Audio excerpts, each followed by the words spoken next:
My family mocked me for years, until I turned a $200 rust bucket into $500,000 and built the life they said I'd never have. I'm 32, male, and was always treated unfairly by my family since childhood. They favored my younger brother, 29, male, Kevin, over me. When we were kids, Kevin's kindergarten finger paintings went in expensive frames and hung in the living room where visitors could see them. But me? I found one of my drawings in the garbage when I was 8 and stopped showing Mom my art since then. As we got older, it only got worse. Kevin joined Little League, and my parents never missed a game. Even when his team sucked and he mostly warmed the bench. They bought him new equipment constantly, and threw him ice cream parties whether his team won or lost. Meanwhile, I saved up my allowance for months to buy model car kits, and spent hours putting them together with insane attention to detail. When I asked if I could display them on the mantle, Dad said they didn't match the decor and banished them to my room, where Mom would accidentally break them when cleaning. By high school, it was straight up ridiculous. Kevin joined the debate team, and my parents drove 3 hours each way for his tournaments, staying in hotels and taking him to fancy dinners afterward. I joined the auto shop program and finally found my place. I was actually pretty good with engines and loved the work. The teacher even let me take on more advanced projects because I picked things up quickly. I made it to the state competition and won first place in my category. My parents' response? Sorry, we can't make it. Your dad's got a thing at work. For graduation, Kevin got a new laptop. I asked for tools for my planned mechanic career.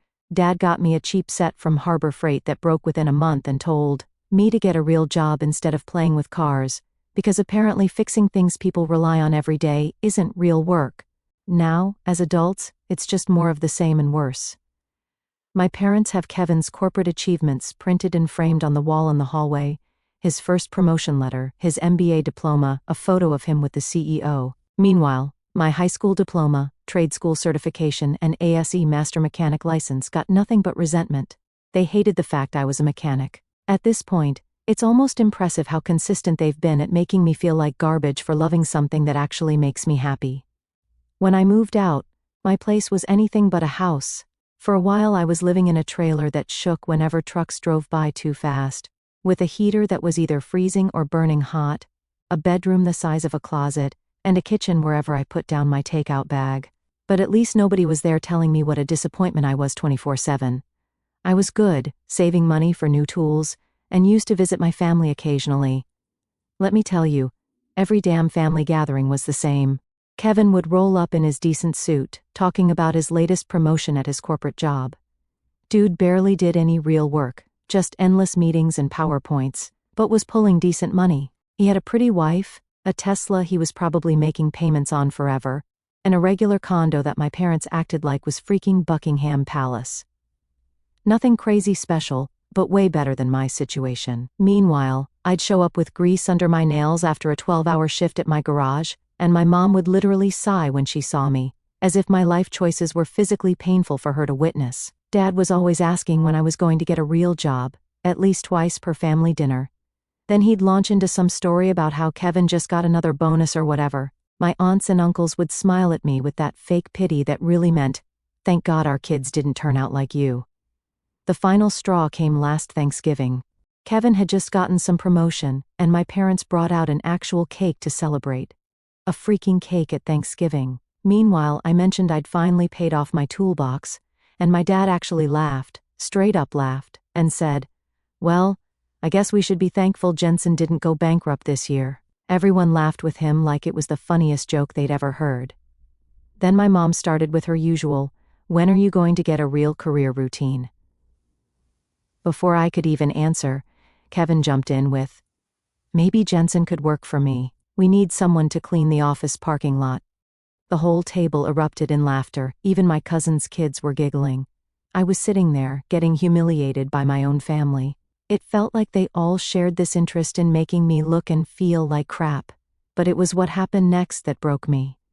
My dad raised his glass for a toast and said, "To Kevin, the son who didn't waste his potential." No one even looked at me, like I wasn't even there, like I didn't even matter enough to acknowledge how deeply that cut. In that moment, I realized they didn't just prefer Kevin. They didn't see me as worth anything at all. That left a deep wound. I stood up fast, knocked over my chair, Nobody even cared or asked if I was okay. Grabbed my jacket and walked out. I could hear them still laughing, my dad saying, "There he goes again, can't take a joke." I sat in my truck for 5 minutes, hands shaking on the steering wheel, swallowing back what felt like broken glass in my throat. That was the last time I went to a family dinner. Little did they know, this failure was about to turn his life around in a way none of them could imagine. For months, I still ran this tiny garage. The sign was half broken and only lit up at night when it felt like it. Business was, well, it kept me eating most days. I'd fix radiators, change oil, patch tires. The basic stuff that doesn't make you rich but keeps the lights on most of the time. My neighbor, Gary, made it his personal mission to remind me how pathetic my life was. Dude would literally stand outside in his nasty-ass bathrobe, watching me work, making comments about my high-end repair business while sipping whatever was in his mug at 7 a.m. Definitely not coffee. The customers weren't much better, always haggling over prices like I was running some kind of charity. "Can't you do it any cheaper?" they'd ask while standing next to their $60,000 SUVs. Sure, let me just pay my bills with exposure and good vibes. Most days, I was just going through the motions. Wake up in a cold trailer, grab gas station coffee, fix cars, go home to my empty trailer. Repeat, the American dream, am I right? My social life was basically non-existent. Hard to date when you're always covered in motor oil and can barely afford to buy yourself dinner, let alone take someone out. Then the day came that changed my life, in the most unexpected way.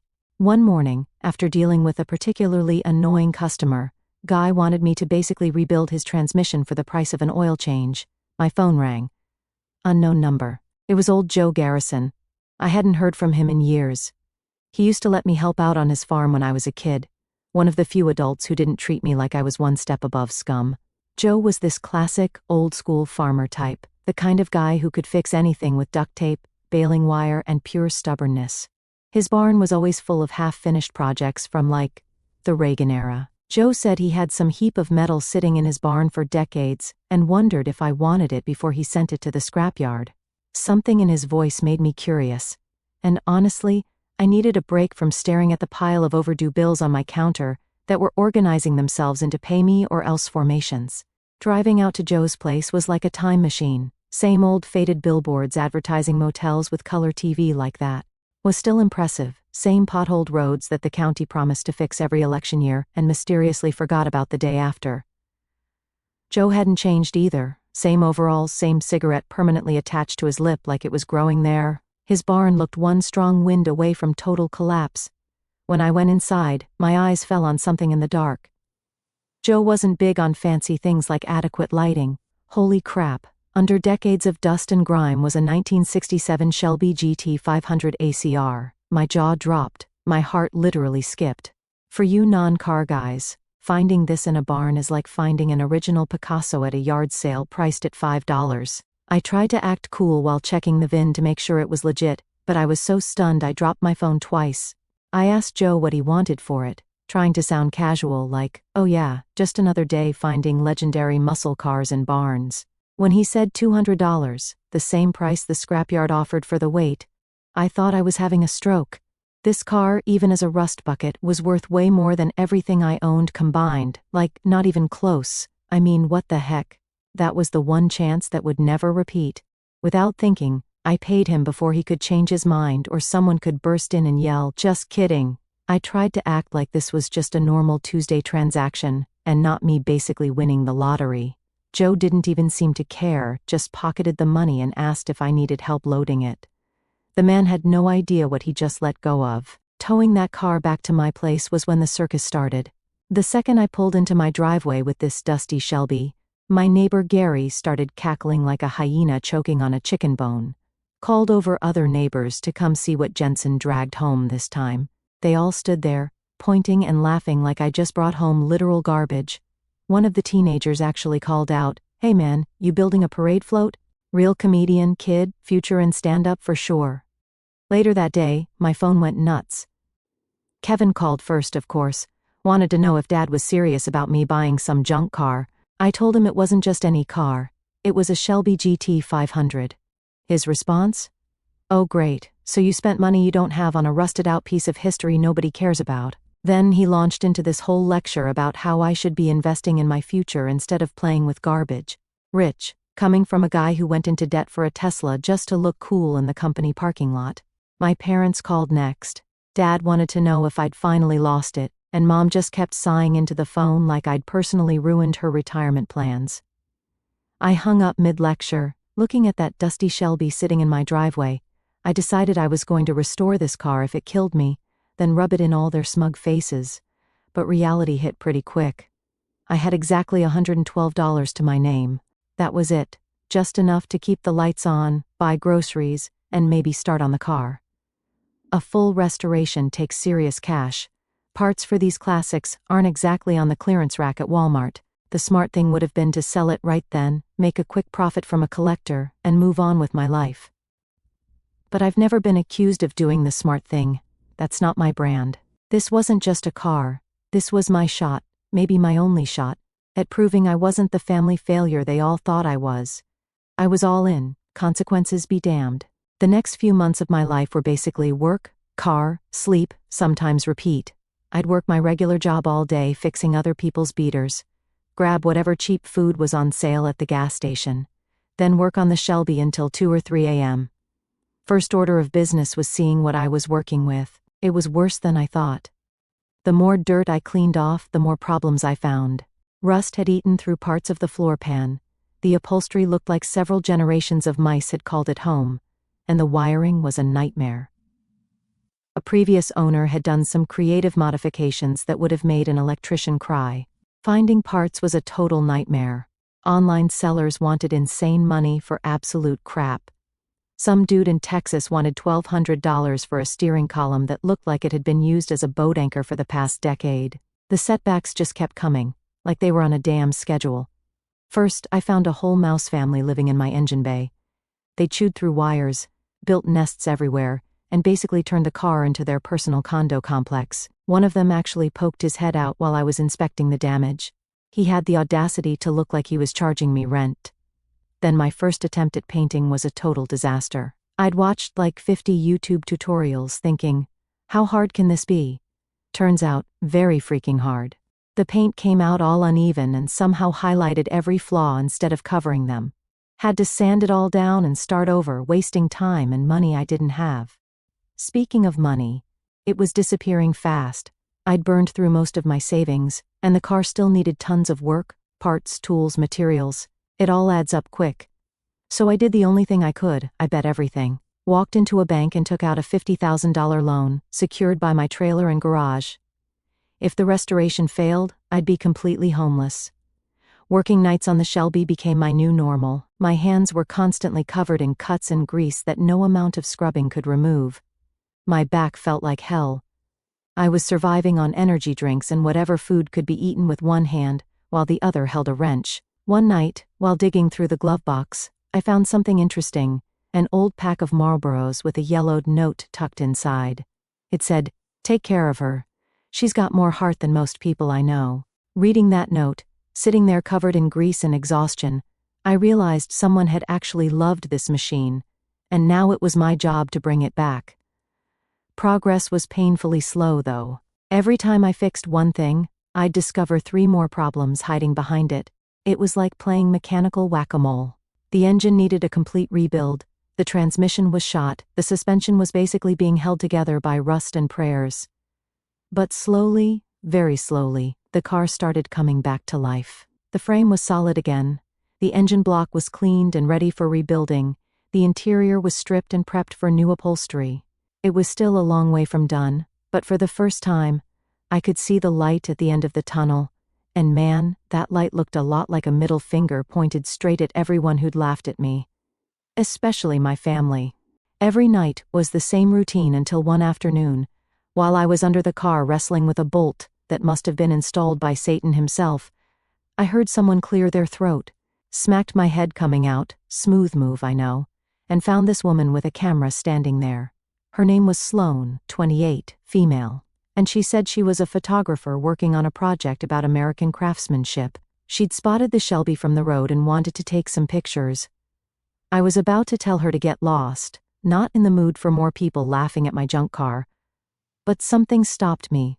Unlike literally everyone else in my life, Sloane didn't look at the car like it was garbage.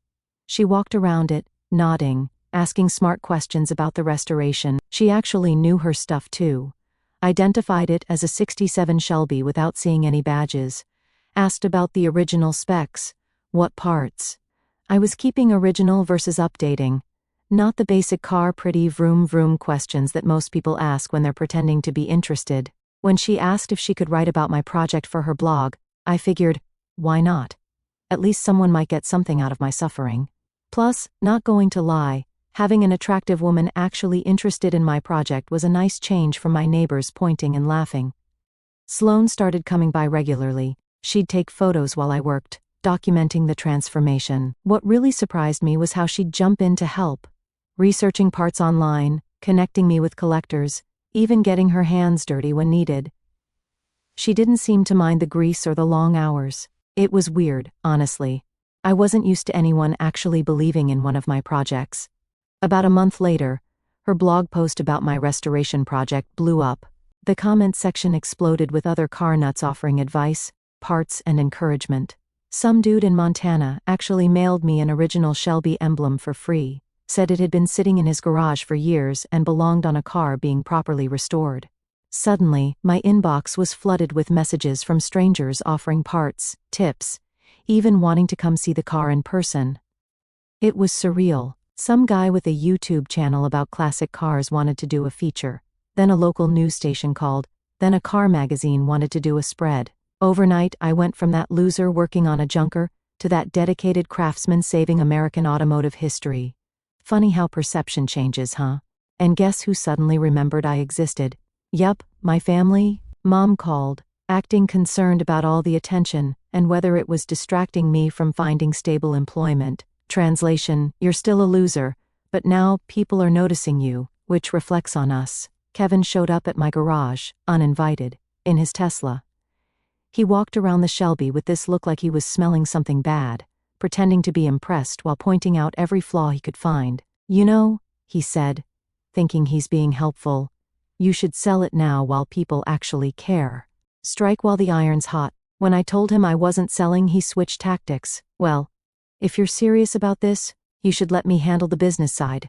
That's my expertise after all. Translation, let me control any money you might make, because clearly you're too stupid to handle it. Later that evening, my parents dropped by too. Then they offered to help me if I sold the car. Dad would put something together to invest the money properly. After years of treating me like a failure, now they wanted to swoop in and take over when there was potential for profit. I couldn't believe the audacity. They'd never supported me, never respected me, and now they wanted to cash in on my hard work. I told them all to get lost. Okay, I used stronger language than that, but you get the idea. Meanwhile, Sloane and I were spending more and more time together. She was smart, funny, and for some reason seemed to actually enjoy my company. It was nice having someone in my corner for once. With her help, the restoration picked up speed. She found some guy in Nebraska who had an original carburetor for half what I'd expected to pay. Another time, she tracked down a set of vintage wheels that were perfect. The car was finally starting to look like a car again.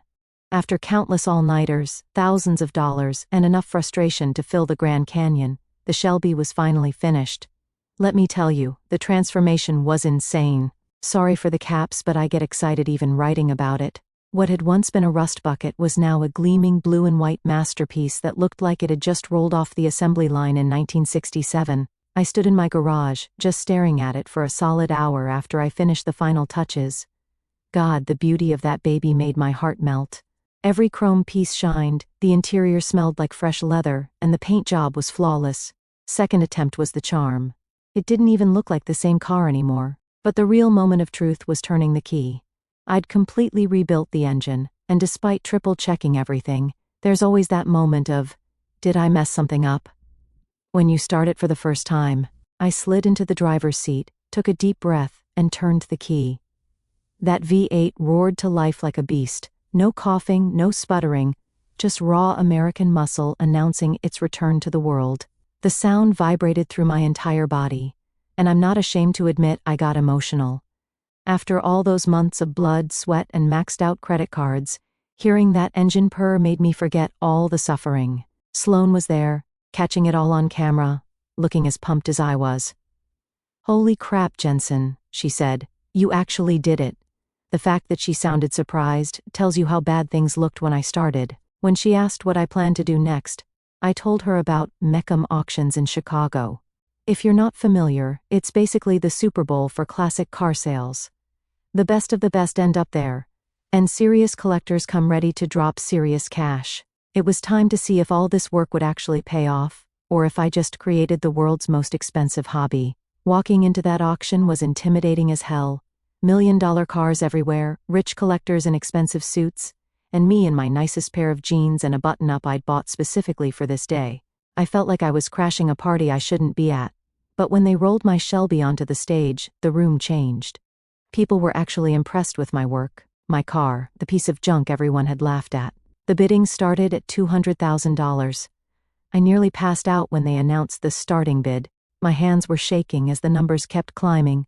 $250,000, $300,000, $350,000. Sloane was squeezing my arm with each bid. When the hammer finally dropped at $500,000, I thought I was going to pass out. $500,000 for a car I bought for $200. The room erupted in applause, but it sounded distant, like I was underwater or something. After taxes and fees, I walked away with $400,000.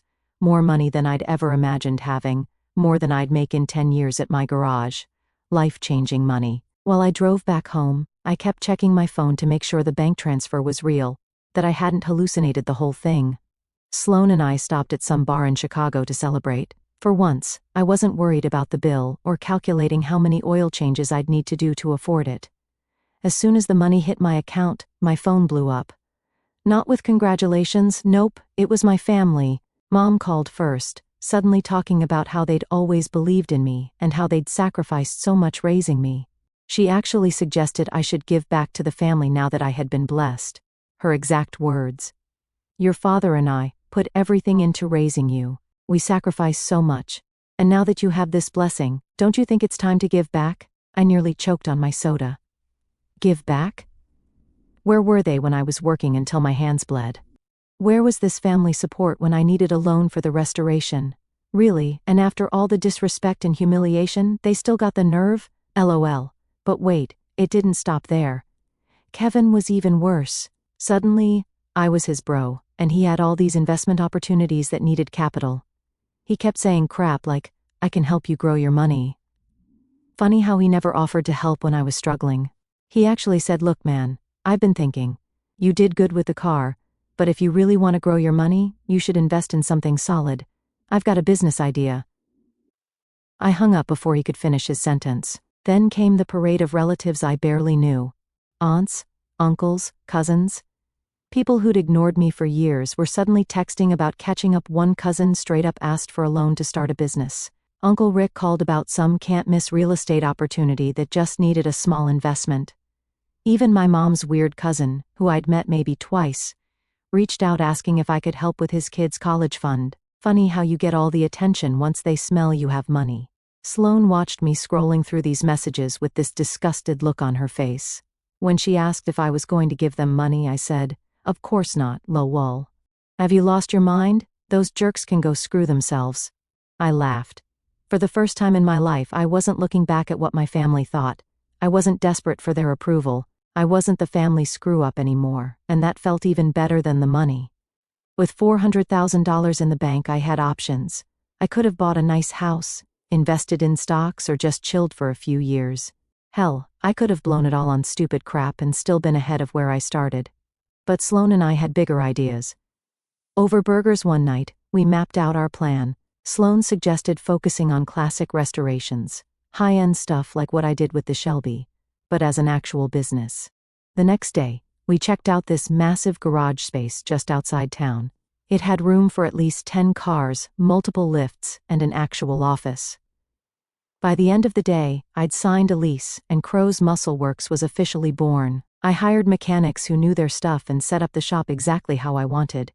Sloane handled all the business stuff: marketing, bookkeeping, website, social media. She also had this crazy ability to find barn finds. Classic cars that had been sitting forgotten for decades. Our first major project was a 1969 Dodge Charger we found rotting in some farmer's backyard. Months of hard work later, that Charger rolled out of our shop looking factory fresh and sold for $150,000 within a week. Word spread fast. Our waiting list grew to 6 months, then a year. We expanded, hired more people, and by the end of our first year, we'd broken $1.1 million in revenue. Not bad for a guy who was eating gas station food a year earlier, right? Through all of this, Sloan and I became more than business partners. One night, after locking up the shop, I took her back to that bar in Chicago where we'd celebrated my auction win and proposed. She said yes before I could even finish asking. With the business booming, we bought a house near Lake Huron, the kind of place I used to drive by and wonder who the hell could afford to live there. Of course, Kevin couldn't stay away. He showed up unannounced, pretending to be impressed with my latest project, a '70 Chevelle. Then he started pitching me about expanding the business and bringing in investors, meaning him, obviously. I cut him off and told him if he needed his Tesla painted, I'd give him the family discount of $600, which was about double the going rate. The look on his face was priceless. But there was one last thing I needed to do. Sloan and I drove back to Joe's farm, finding the old man still sitting on his porch, sipping tea like nothing had changed. When I handed him an envelope with $50,000 inside, he tried to refuse it. I told him I wouldn't be where I was without that car, and it wouldn't feel right not sharing some of the success with the guy who made it possible. He finally took it, grumbling about me being stubborn. That night, sitting on the deck of our lake house with Sloan beside me, I thought about how far I'd come. From the family disappointment to running a successful business. Doing what I loved, and having this woman with me during all this. Man, I couldn't be more grateful. I was living my dream. My family always said I'd never amount to anything, that I'd never find stability. They were all wrong. And the best part? I didn't need their approval anymore. Hey Reddit, up here with the promised update.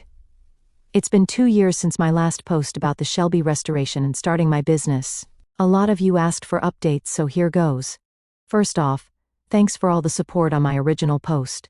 That meant a lot during some really tough times. For those who need a refresher, I was the loser brother who bought a rusted Shelby GT 500 for $200, restored it, sold it for $500,000, and started my own classic car restoration business while telling my toxic family to kick rocks. Now, life update. These last couple of years have been freaking incredible. Crow's Muscle Works has become the name in classic restoration. We have a 2-year waiting list of clients willing to pay premium prices. We've expanded to a staff of 15, and I've got more work than I know what to do with. Sloan and I got married 1 year ago. She still handles all the business side, and now she's my perfect wife. I still get my hands dirty in the shop every day too. Perfect balance. Life couldn't be better. I basically never thought about my toxic family anymore. Haven't spoken to any of them since Kevin showed up trying to get a piece of my business 4 years ago. I blocked them all after my dad suggested again that he could help invest the money properly. So I haven't heard from them. Too busy, too happy, and I didn't bother bringing their crap back into my life. They stopped trying to contact me too for 2 years. But then yesterday, the freaking doorbell rang. I wasn't expecting anyone. Imagine my shocked face when I opened the door to see my parents and Kevin standing there, looking like they'd aged about 20 years. My dad's hair had gone completely gray. My mom's face was lined with stress, and Kevin, the guy who used to show up in pressed suits with that smug smile, looked like absolute garbage. "Oh wow, you guys look like hell. What do you want?" I said. "Jensen, it's been a while. Can we come in?" "We need to talk," they said. I should have slammed the door right then, but where would be the fun in that? I needed to see it for myself because if they hadn't got beaten up by karma, what could possibly have brought the Golden family to my doorstep after all this time? So I stepped aside and let them in. They sat awkwardly in my living room, eyes darting around at the expensive furniture, the view of the lake, the photos of me and Sloan with our classic cars. My dad cleared his throat about 5 times before Kevin finally spoke up. "So, nice place you got here," he said, trying to sound casual and failing miserably. "Thanks, I know, right?" I replied. "What do you want?" My dad finally got to the point. "Son, we're in a bit of a situation. Kevin's Well, there's been some unfortunate developments. Kevin looked like he wanted to disappear into the couch. Turns out, Karen, of course her name was Karen, Kevin's perfect wife, had been planning her exit strategy for years. She'd slowly convinced Kevin to put their house and both cars in her name for tax purposes, then emptied their joint accounts, filed for divorce, and moved in with some estate bro. I had to hold back the laugh. The golden child was reduced to living with his parents again. Sometimes the universe delivers. My mom jumped in. And with your father's medical bills and the mortgage, we're struggling, Jensen. So you came to me for money? Of course you did, I said flatly, not a question. We're family, my dad said, like that explained everything. We've always been there for each other. I couldn't help it, I laughed. Always been there for each other? That's hilarious. Where were you? Oh, right, you were telling me to get a real job and mocking me at Thanksgiving dinner, humiliating me in front of everyone. Kevin shifted uncomfortably. Look, Jensen, we all make mistakes. Shut up. I cut him off. A mistake is buying milk when you meant to get orange juice. What you guys did was systematic, deliberate abuse for years. My mom started crying.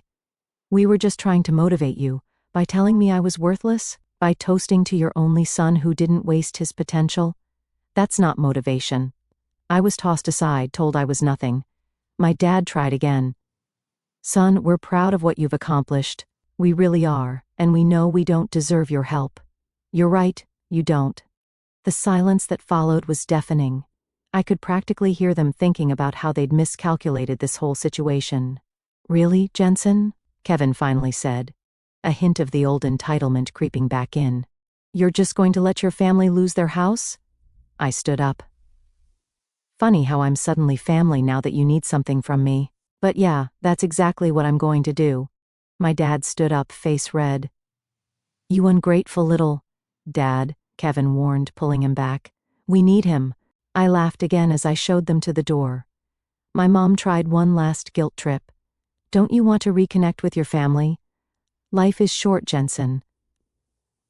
I stopped and looked her dead in the eyes. What I want is to be surrounded by people who believe in me unconditionally. You didn't make the cut, and I already have those people now. Now get out and never show me your faces again. After they left, I watched their beat-up sedan, definitely not a Tesla, pull out of my driveway. Sloane came up behind me. You okay? She asked. Yeah, I said. I'm great, actually. That night, I slept better than I had in years. Sometimes karma takes the scenic route, but damn if it doesn't arrive in style. Thanks for making it till here, you guys are legends. The DMs are wild.